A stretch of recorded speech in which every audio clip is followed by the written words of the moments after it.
Hi, and welcome everybody to my sports betting YouTube channel. My name is Ross Benjamin. I'm joined, as always, on Thursdays, and it is Thursday, September the 16th, by Mr. Doug Upstone at that great spot over there at docsports.com. And Doug, interesting opening week of the NFL. We're going to give the folks a couple NFL free selections, but how you doing, first of all? Well, I'm doing great, Ross. It was a wonderful weekend for me in the NFL, so that was great. Went 3-0. So whenever you can do that, you're always happy to get off to a great start. And so we're looking forward to week 2 and see what we can do. It was a good football weekend overall. So lots of smiles on my face. I can tell you that right now. So how about yourself, Ross? Well, I went 3-2, but I guess I feel like I deflated now after you told me that 3-0. I'm glad you did well, my friend. And so 6-2 between the two of us anyway, last week with our paid selections. And before we get to our free picks, Doug, some observations from week 1. We saw the underdogs really make some money for sports bettors. And I don't know if that's good for the books. If it's not good for the books, usually when the underdogs cover, the sports books are very happy. However, you have some interesting thoughts on that, and we were talking off air, and I'd love you to share that with the viewers. Sure. Well, as everybody knows, the underdogs went 12-4 against the number last week, and there was 9 outright upsets, and that was the most ever since they have been keeping records in Nevada. For the first week of the season where there's been that many outright upsets, in week 1. So I believe, that goes back almost 40 years. So it was an eventful week. Yeah. Now the other thing that comes into play here, though, is that the sports books, it varied, as you said, Ross, that, typically that's what happens. The underdogs win, the house wins big. There was certainly those that did. By reports, that I've read, and primarily from Nevada, but then, there's because, for example, like in the New Jersey area, that's now the number 1 volume of any area, any state for sports betting, and it's number 1 in the United States. And there's quite a variation. So some books did really well and others did not. Now, they didn't have a poor week necessarily, but they didn't cash in the same. And I think that's one of the things that's going to be changing in the sports betting world in terms of information, that there's so many outlets now. Yeah. 26 states, are now officially open. And so you're going to have regional things that are going to occur, in terms of how betting is going to happen. And you're going to see, quite variations, and it's what it's really kind of going to be like, Ross.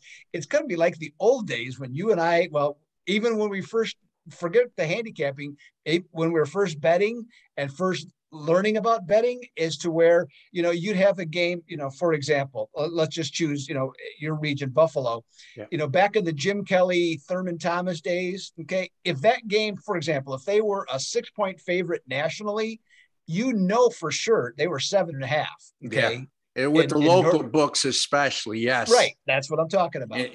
They're not regulated. So, depending on who your bookie was at that time, if he knew that you were going to bet Buffalo every week, that line got even higher when you made that phone call. Exactly. So that's, I think, what we're going to start to see. And I know it definitely is happening in college football across the country. I know, like Iowa, for example, most weeks, for example, an Iowa game, the handle is like almost 8, or Iowa State. That's like 80% of the handles they have in college. Yeah. So it's changing, and it's just going along. And that's what the sports betting is all about. That's one thing Ross and I definitely know, is that every week is a new week, and especially in the NFL. And you have to be able to think, not necessarily outside the box, but understand within the context of what's going on. So the sports books are going to go up and down, but if you stay the right path and you let things go, you have a better chance of having success. Yeah, that's a great point, because I know myself, I can't speak for you. I like looking at betting trends And I'm not talking about Los Angeles 6-0 against the spread as a home favorite. I'm talking about the number of tickets bet on a certain team and the volume of money that's bet on a certain team. You have to be really careful when you dissect those numbers. Now, you have to know where you're getting them from. So I would suggest going to a major portal where you get a consensus of how much money has been bet on a certain team and the volume of bets that have been made on a certain team. Before that wasn't an issue because legally it was only able to be done in Las Vegas, Nevada, the state of Nevada, I should say. Now we have, I believe, 22 states that are legal now, Doug. Correct me if I'm wrong. 26. Okay, so half the country. So you really have to be careful when dissecting that betting trend information now going forward. Anyway, Doug, how about a free pick? I understand, talking about my neck of the woods, you got a free pick in the Bills and Dolphins game, and man, oh man, I'm all ears. I would, I think I would rather have, I'd like to, once I give it, have a still shot of your reaction. Okay. That'll be more interesting to me. No, so looking at this game, the line is either Miami's either -3 or Buffalo's either -3 or -3.5 now is showing up more and more. And I think we'll see that as it comes towards the weekend. Last week, the two teams had results that didn't make sense, at least by yardage. Buffalo lost to Pittsburgh, but they outgained them 371 to 192. Miami beats New England and was outgained by 200 yards. Okay, so just crazy outcomes based on that. Now, there's reasons. Buffalo had the big block field goal, block punt. Yeah. On that one, and and they just didn't put the Pittsburgh away when they had the opportunity. And Buffalo last week, they ran 76 plays, Ross, but the problem was 51 of them were passes. Yeah. Okay, and so it's great if you're Tom Brady with New England, okay, to do that in certain games, but I'm just not sure that's the winning formula on a week-by-week basis, especially against certain types of teams. And to my way of thinking, those certain types of teams are like Miami, which is an opportunistic team. Now, under Brian Flores, the Miami coach, this team, they are outstanding counterpunchers. They win the special teams. On defense, they force turnovers. They look for you to get the mistakes. And so, in this one, even though Buffalo should win this game, and I think most people are expecting them to, I'm going to take the 3.5. And part of the reason, or I should say another reason that's of interest to me, is that when home teams just beat a division rival like Miami did, and it's a matchup of two teams that had winning records in the prior season, and this is a September game. In this case, the team that won that division game is 39-12 against the spread. Yep. So I'm going to recommend for a free play, take Miami, the mighty Dolphins, at +3.5. Yeah, it's a lot of people on Buffalo this week. That's what really bothers me. You look at, like I said, the betting trends, and you're looking at in the high 50s as far as the volume of tickets going on Buffalo, and then close to 70% of the money. And I know what a lot of people are looking at. They're looking at the fact the Bills have beaten Miami 5 times in a row. And a few of those times have been quite handily. Like last year when Miami needed that final regular season game, they needed to win to qualify for the playoffs. Buffalo beat them 56-28, and Josh Allen sat in the second half. In terms of the 2-to-1 pass to run ratio that Buffalo did last week, Doug, that's nothing surprising to me. They did that all last season, and they went 13-3 with that formula. I think, to your point, that's something they need to address, especially when playing a good defensive front like Pittsburgh. If they know you're 2-to-1 pass the run, they could really tee off with that front four. And Pittsburgh's one of the best in terms of accumulating sacks defensively over the last couple of years, and probably going to be the same this year. I mean, Watt there, TJ Watt, 2 sacks last week, couple of pressures, and the guy was in camp for all of 3 days. So yeah, it's the genuine concern here in Western New York is that lack of a running game. And then when you have Josh Allen not sharp like he was last week, he started to show last week what we saw 2 and 3 years ago, which we all thought he left behind him.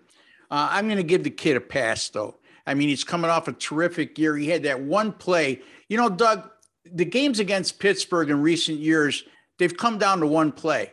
And the last 2 years, Buffalo has made those plays. They didn't. Pittsburgh made those plays last week. The Steelers, as Doug touched upon, block a punt, return it for a touchdown. Josh Allen misses Emmanuel Sanders wide open. 10 yards behind the secondary for an easy touchdown. He overthrows him. Those are plays he didn't miss last year. No excuse, but when you have two evenly matched teams, especially when you're playing a terrific defense like Pittsburgh, you got to take advantage of those opportunities. And we'll see. I think I gave out a free pick on that game, Doug, earlier in this week. I like the over in this game. Tua, one career start against Buffalo was in that regular season finale. He did throw for 360 yards in that game. And, but he did throw 3 interceptions as well. And Josh Allen, the last 2 years, if you look at his numbers against Miami, he's just torched them. So it'd be interesting. I can't disagree with your take from an objective standpoint.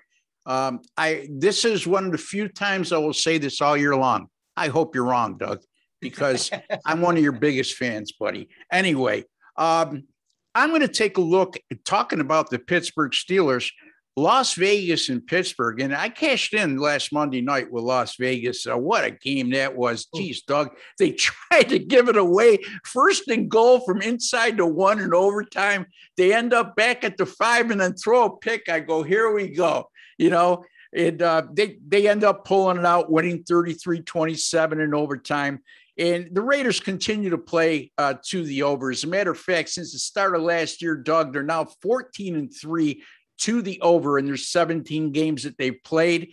And last 3 years with Gruden, the Raiders, after gaining 400 yards or more in their previous game, have gone 6-1 to the over. Last week, they amassed 493 yards and that win over a very good Baltimore defense. Now, granted, there's an asterisk there. Baltimore was missing 2 of their top secondary players in that game, but still, that's an incredible feat. Now, Pittsburgh, I had them under last week against Buffalo.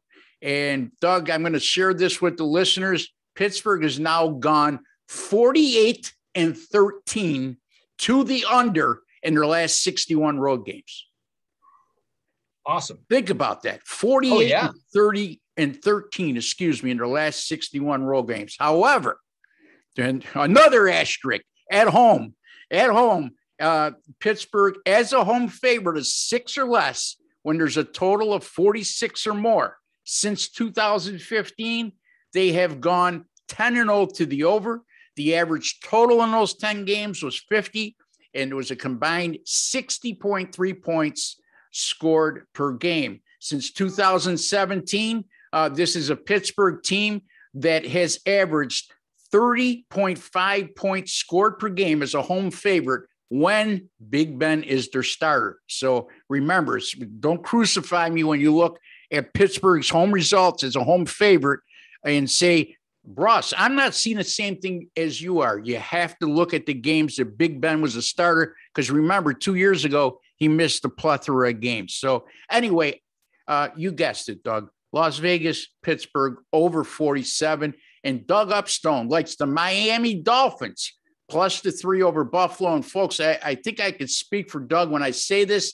If you get a 3, don't be afraid to buy the extra half a point and get off that key number, because you know what? The juice only counts when you lose. And Doug doesn't lose very often. Anyway, Doug, tell the folks how you did last week again, and also what you got coming up there at Doc Sports. Sure. Yeah. Like I mentioned earlier, I had a nice 3-0 week to get things rolling in the NFL.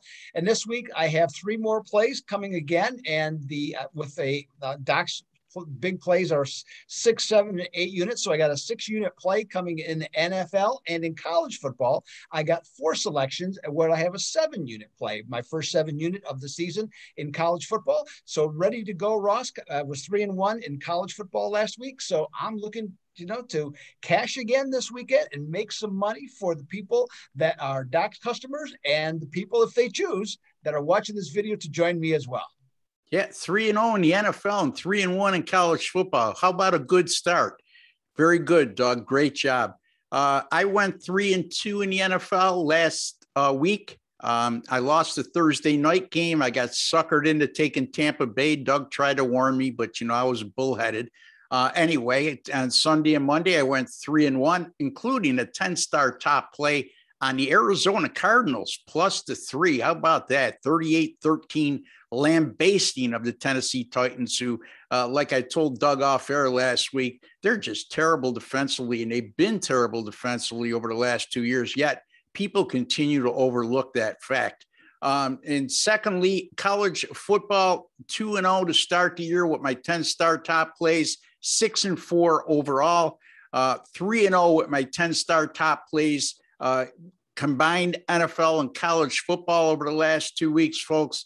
Major League Baseball won again last night with a 10-star top play in Major League Baseball.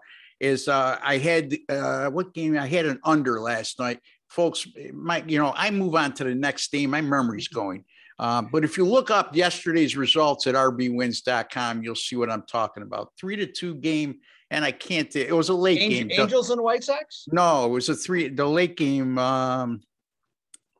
Anyway, yeah. I won. So my Major League Baseball 10-star top plays right now, 38-17 on the season. That's good for 69%. And folks, my 10-star top plays overall, 61% over my last 144. And that dates back to February 6th of this year. Anyway, Doug, any final thoughts before we go? Yeah, the one thing you're talking about baseball, Ross, I have continued to do well myself. And the thing that people forget, people start dropping off about baseball. Well, you know what? If you find a handicapper, for example, that's going well in baseball, like you are right now, and basically, I think most of the season, and how I have basically all season, you know what? The money's still the same. So if you bet football, you bet baseball, you know what? When they pay you, they don't pay you less because it's September in baseball. Okay. You get the same amount. So don't give up on baseball yet, especially if you can find somebody that can win for you. And that's exactly what Ross and I are doing right now.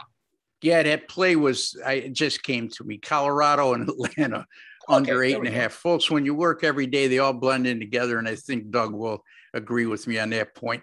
And, Doug, that's an interesting side note you just brought up, because people get guilty of, I need to watch the game. Well, I can't bet on the game I don't watch. Well, that goes back to the old days where people just used to bet prior to cable and the NFL Sunday Ticket. The only games they would bet that day are the games that were on national TV. You're limiting the board. You're squeezing yourself. So you don't have to watch a game. I mean, when you invest in stocks, you take advice from a stockbroker and you invest, and then the next morning you look every day. So you don't have to necessarily watch every game to bet on it. That's my point. Okay, until the next time, Doug Upstone over at DocSports.com, red hot as always, 3-0 in the NFL last week, 3-1 in college football, 6-1 overall. Ross Benjamin, RBWins.com, 6-4 so far in college football, 3-2 in the NFL, 3-0 in 10-star top plays, both red hot right now in Major League Baseball. Until the next time, folks, for Doug Upstone, I'm Ross Benjamin. Take care. God bless and good luck.